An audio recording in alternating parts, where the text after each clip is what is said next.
Hey, yeah, so what's going on? It's the big tweet, back with another vid.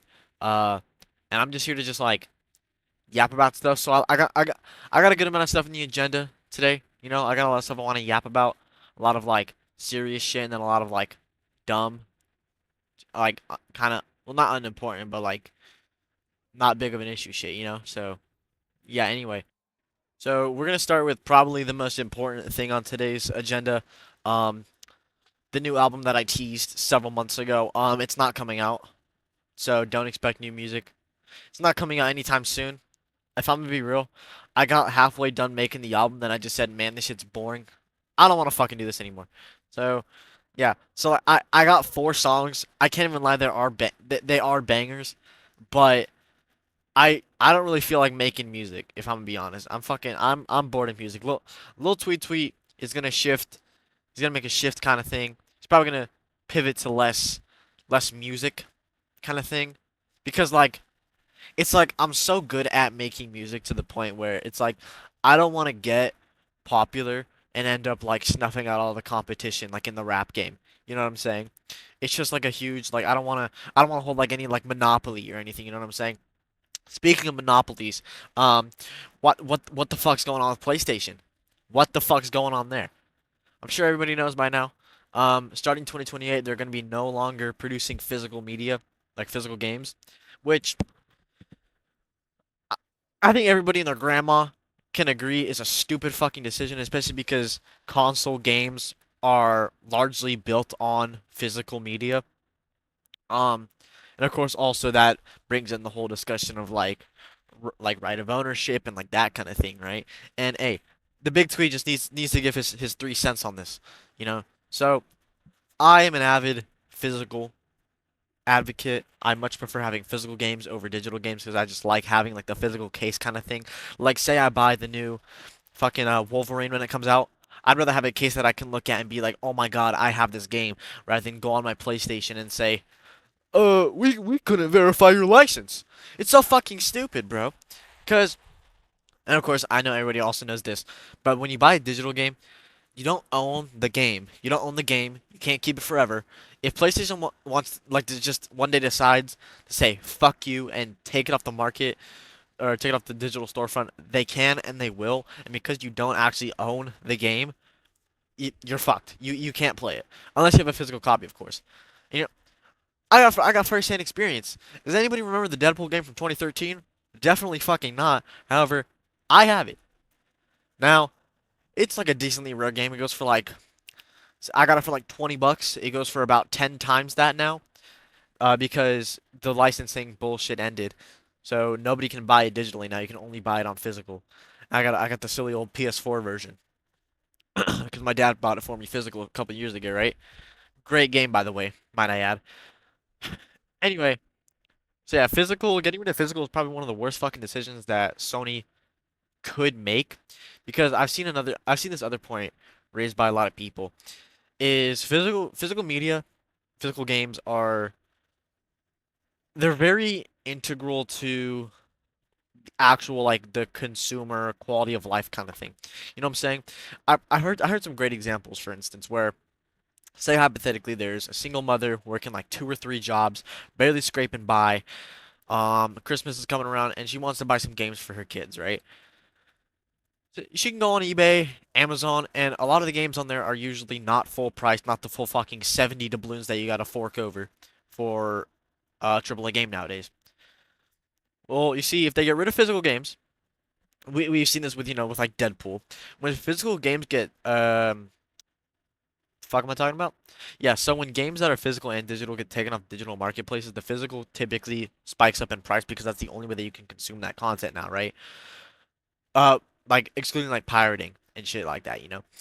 Um, but if Sony were to, get rid of all these physical games, it wouldn't just be their exclusives, it'd be every game on their storefront. They control the price. And it was some fucking country, I don't even know. It was like Netherlands or something, Switzerland. I don't know, man, some like cool nation in Europe. But they're suing Sony under the guise of like, hey, y'all are low-key running an illegal monopoly. You can't do that because I mean, yeah, they would be kind of running a monopoly on there because they could control the price of every game. If a game would have sold at retail for 20 bucks, Sony can charge 70, the full 70 on their digital storefront. And that really affects, people like say like that hypothetical struggling single mother where now there's less people that are able to buy. Oh, that's another thing I just realized is that this is fucking Sony in the ass even more because this will drive people away from PlayStation because you're gonna have less players that will actually be able to afford these games. You know what I'm saying? And also, since Xbox hasn't said jack shit about getting rid of physical or anything like that, for the most part, everyone's either gonna flock to Xbox or PC. Um, which is again hurting Sony even more. They're losing even more fucking revenue. I generally don't. Okay, this is one thing that I noticed. I don't know what it is with like big corporations, public figures, and just making the stupidest, most brain dead fucking decisions like ever, bro. Genuinely. If you look at the downsides that there are for Sony when it comes to this, and also all the fucking backlash too, the PR damage on top of all this financial shit, there's nothing good that comes out of it for them. There's nothing good that comes out of it for fucking anybody. Why would they be doing it? Why? Just to fuck with us? Matter of fact, that's definitely what it is, bro. You know what? I believe that the world did end in 2012 and we're all in hell. All of us went to hell. You know? I'm not a religious man, but this is hell.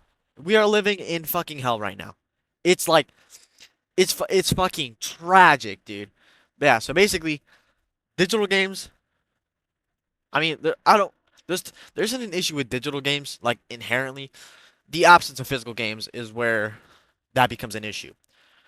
I think there should be physical and digital games because digital, yeah, it's more convenient, but it costs more. You know what I'm saying? You pay more for convenience, kind of thing. I don't think there's a big issue with that, but that should not. The convenience should not come at the cost of physical games and affordability. So that's the tweet's thoughts on that physical debacle. And then next thing I'm trying to talk about, this is like okay, this is important to me personally, but I guess not important on like a real world kind of like like consumer level scale. Um, fucking Spider-Man polyester edits.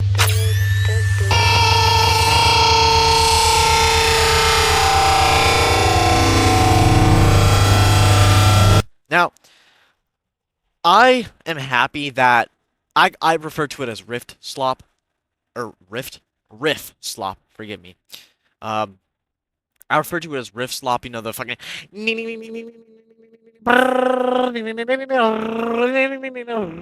the shit behind the fucking polyester TASM 2 edits, that kind of thing.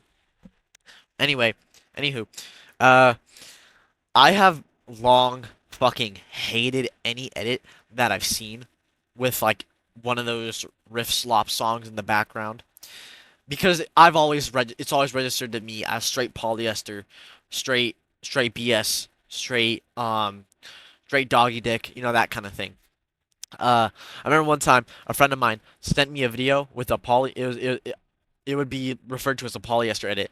Um, I didn't say anything because it's like a best friend of mine. I honestly wanted to block him because it fucking pissed me off. I hate riff slop, bro. It's so fucking stupid. Like, sure, it might be pretty hard to play that, with your fucking little fingers on a guitar or some shit, on a little banjo. I'm just kidding. But on an electric guitar, that would be pretty hard. Like, it takes skill to do it. But I'll be honest, skill, skill, all right, bro. Skill does not equate to the quality of your work usually. Or not, not usually. In some instances, this is one of them instances. Yeah, sure, the people that make those songs are mostly real people. Some of them are probably AI, but the real people, they generally have talent and bug flew in my ass. Sorry. Um, genuine talent and genuine, skill with on the good old six string, if you will. You know. However, it doesn't take away from the fact that it sounds like shit. You can play with those. You can use your little fucking fingers as fast as you want. If the song sounds like shit, it sounds like shit. Riff slop and polyester edits sound like shit. They might look cool on fucking mute. They might go hard on mute, but they sound like shit because it's the same fucking audio. It's the same goddamn cap cut template. And bro, it's so sad that this is come. Actually, no, not sad. I was gonna say this sad that it's coming out right before Brand New Day, so a lot of people are probably gonna be like, ah man, I don't want to see no fucking Spider-Man now. That's not gonna happen. There's no fucking way. You can't sway people away from Spider-Man. I mean, just look at this gameplay right here. I'm going fucking crazy on Miles. Anywho, um, this is another part. Why the fuck do people glaze TASM 2 so much? The Amazing Spider-Man 2. Don't get me wrong, I love Andrew Garfield. He's like my second favorite Spider-Man. I know I'm gonna ruffle a few feathers here. Tobey's my least favorite. He's kind of just boring. Not really like okay, not boring, but like compared to the other two, I'd say he's the least like comic accurate Spider-Man kind of thing. He's the least Spider-Man of the bunch. You know what I'm saying? Um, but TASM 2, what the fuck is the glaze, bro? If you go on TikTok and search up any Spider-Man edit, you will see so many dick riders just sucking the fucking scaly grimy cock of TASM 2 when it's really a shit fucking movie. Not a shit movie, but it's just not a good film. I'm gonna be honest. The past two times that I tried to watch it, I couldn't. I've seen it before. I saw it when it came out. When did it come out? 2014? No, that was TASM 1. I don't. Whenever the fuck it came out, I was in there in theaters. My little fucking kindergarten ass saw it. You know what I'm saying? Of course, I liked it because I was a fucking elementary schooler. But now that I watch it back, it's really just not that good of a movie. To the point where, yeah, I can't even lie. Right after that Harry Osborn gets introduced, I tap out. I get bored. I either start scrolling on my fucking phone, or I go play like CS2 or some shit, or just I do anything else. I do literally anything else. Okay, I know I sound pretty harsh. TASM 2 is just mid. It's not like a terrible trash movie. It's not down there with fucking Five Nights at Freddy's 2 or Venom: The Last Dance. You know what I'm saying? But it's not a good film. I'll be honest. Sure, Andrew's suit is dope. Sure, the swing and the visuals are beautiful. Sure, Gwen Stacy's death is sad. Sure, Andrew Garfield's an amazing actor. Sure, I don't fucking know what else, but like, it's an enjoyable movie. It's just not a good movie when you really look at its bare bones. Sorry, another fly flew up my ass. And then, think about it. But now we're going to Spider-Man 3 here. Tobey Maguire, Venom, that kind of thing. Yeah, that film's not great. This is one plot issue that I noticed on my most recent viewing of this movie that I haven't heard anybody talk about. It's probably just because I haven't actually searched. Dr. Connors says that the symbiote needs to be bonded to a host to survive. Needs to be bonded to a living organism in order to survive. First of all, how the fuck did it survive in the asteroid? Traveling across fucking space, it didn't die? You're fucking serious? It survived that. But looking past that, because that's how Venom gets on the planet in basically every iteration of his character. How in the fuck? There's a scene where Toby Spider-Man walks into his apartment.